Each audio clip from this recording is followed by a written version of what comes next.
नमस्कार, मैं सोनाली और आप देख रहे हैं वी एक्सपर्ट न्यूज। आज की सबसे बड़ी और दर्दनाक खबर जो रोंगटे खड़े कर देने वाली है, जो दिल दहला देती है और सोचने पर मजबूर करती है कि जिंदगी कितनी अनिश्चित है। एक तरफ जिंदगी के सपने थे, लंदन घूमने की चाह थी और दूसरी तरफ मौत का मातम। कुछ ही सेकंडों में सब कुछ खत्म हो गया। हम बात कर रहे एयर इंडिया की फ्लाइट AI-171 की, जो अहमदाबाद एयरपोर्ट से लंदन के लिए रवाना हुई थी। लेकिन उड़ान भरते ही ऐसा हादसा हुआ जिसने 241 जिंदगियों को निगल लिया। इस हादसे से पहले एक विज्ञापन आया था जो आज सोशल मीडिया पर वायरल हो रहा। एक कंपनी ने फादर्स डे को ध्यान में रखते हुए एक अखबार में एयर इंडिया का विज्ञापन दिया, जिसमें विमान को एक इमारत के ऊपर उड़ते हुए दिखाया गया। किसी ने नहीं सोचा होगा कि ये तस्वीर कुछ घंटों में सच्चाई बन जाएगी। जिस विमान की कल्पना उस विज्ञापन में की गई, वैसा ही नजारा अहमदाबाद में देखने को मिला, जब टेक ऑफ के 32 सेकंड बाद ही एयर इंडिया का वही विमान बीजे मेडिकल कॉलेज के डॉक्टर हॉस्टल से टकरा गया। आग का बड़ा गुब्बारा उठा, सब कुछ जल गया और फिर बस रह गया काला धुआं और मातम।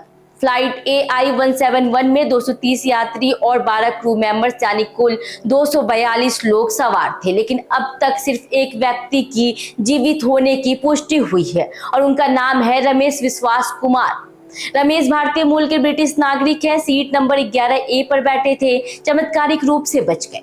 वीडियो में देखा गया कि उन्हें चलने में थोड़ी परेशानी हो रही, लेकिन वे अपने पैरों पे चल रहे थे। ये चमत्कार नहीं तो और क्या है। इस हादसे में पायलट कैप्टन सुमित सब्रवाल और को पायलट क्लाइव कुंदर ने अंतिम समय में मे डे कॉल दिया था। यह अंतर्राष्ट्रीय इमरजेंसी सिग्नल होता है, लेकिन कॉल के कुछ ही सेकंड बाद विमान क्रैश हो गया।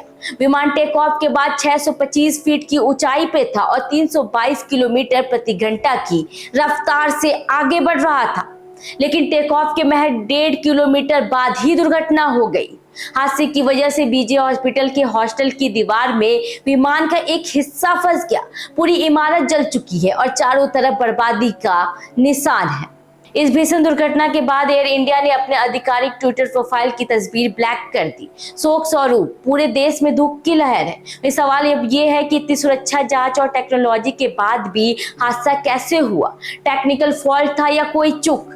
रनवे के आसपास की घनी आबादी ने दुर्घटना को और भयावह बना दिया। हम इस हादसे से जुड़ी हर अपडेट आप तक पहुंचाते रहेंगे। आप देखते रहिए वी एक्सपर्ट न्यूज।